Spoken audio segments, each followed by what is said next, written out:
விஷாலுக்காக ஒரு appreciation post போடணும்னு தோணுச்சு. 2-3 நாளாக ரொம்ப பிஸியாக இருந்தனால கரெக்டாக விஷால் வின் பண்ண டாஸ்க்கை பற்றி அப்டேட் பண்ண முடியாமல் போயிடுச்சு. நிறையா நானும் பார்த்தேன். ரொம்ப பெரிய பெரிய யூடியூபர்ஸ் கூட விஷால் வின் பண்ணும்போது அதை பெருசாக காமிக்கிறது இல்லை.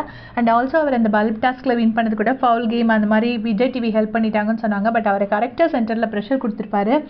அது நல்லா தான் விளையாண்டு தான் அந்த கேமை வின் பண்ணியிருப்பாரு. அண்ட் அந்த ஃபர்ஸ்ட் அந்த ஓடி இது பிடிக்கிற சீசன்லேயும், அதாவது 5 பாய்ஸ் சேர்ந்து 5 கேர்ள்ஸ் எலிமினேட் பண்ணுவாங்க இல்லையா, அந்த ரவுண்ட்லேயுமே பெல் டாஸ்க்லேயுமே பார்த்தீங்கன்னா விஷால் கடைசியில் ராணுவ அவுட் பண்ணியிருப்பாரு. அவர் வின் பண்ணியிருப்பாரு. பட் ஏனோ அவர் வெளியே தெரியாமல் ஷைன் பண்ணாமல் போயிட்டாரு. பிகினிங்கில் 2 மிஸ்டேக்ஸ் பண்ணிட்டாரு. சௌந்தர்யாவை தப்பாக பேசிட்டாரு. அண்ட் தீபக்கோட லெக் இன்ஜுரி போயின்னு சொல்லிட்டாரு. ஸோ அந்த 2 தப்பு பண்ண போய் அவரோட மொத்த கேமும் ஸ்பாயில் ஆகிடுச்சு. அண்ட் ஆல்சோ கேம்லேருந்து அவருக்கு அந்த கரெக்டான அப்ரிசியேஷன் கிடைக்காதனால அந்த கேம்லேயும் அவர் அதுக்கப்புறம் ஃபர்தராக ஷைன் பண்ணாமல் போயிட்டார். பட் நான் பார்த்த வரைக்கும் அதிகம் வஞ்சகம், ரொம்ப மோசமான குணங்கள் அதிகமாக அவருக்கு எதுவுமே கிடையாது. அவர் பாட்டுக்கு ஜாலியாக இருக்கிற டைமில் விளையாண்டுட்டு ஃப்ரெண்ட்ஷிப்பை கேமை விட ஜாஸ்தின்னு வேல்யூ பண்ணுற ஒரு பிளேயர்.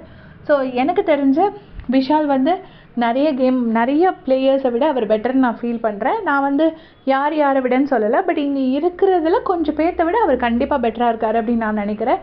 ஸோ உங்களுக்கு பிடிச்சிருந்தா விஷாலை சப்போர்ட் பண்ணுங்கள். ஸோ எனக்கு அவருக்காக ஒரு அப்ரிசியேஷன் போஸ்ட் போடணும்னு தோணுச்சு. நேற்று கூட அந்த சாப்பாடு விஷயத்தில் நல்லா சாப்பிட்ருப்பாரு. அவ்வளோ கஷ்டப்பட்டு 45 மினிட்ஸ் அவ்வளோ விஷயம், அதுவும் நான்வெஜ் கூட கிடையாது, வெஜ்ஜை உட்காந்து அவ்வளோ நேரம் சாப்பிடுதுங்கிறது லேஸ்பட்ட காரியம் கிடையாது.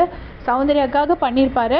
அண்ட் ஆல்சோ அந்த பாயிண்ட்லேயும் சண்டைக்கு நின்றுருக்க மாட்டார். 2 பாயிண்ட்ஸ் இல்லை பரவாயில்ல, 1 பாயிண்ட் நீ கொடு, நான் உண்மையிலேயே ரொம்ப நல்லா பண்ணேன், நீ நினச்சேன்னா மட்டும் எனக்கு 2 பாயிண்ட்ஸ் கொடுன்னு சொல்லியிருப்பாரு.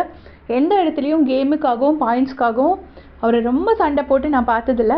ஸோ சண்டை போட்டு ஆடுறது சில பேர்த்துக்கு பிடிக்கும்னா, சண்டை போடாமல் பரவாயில்லன்னு விட்டு கொடுக்கறது சில பேர்த்துக்கு பிடிக்கும்.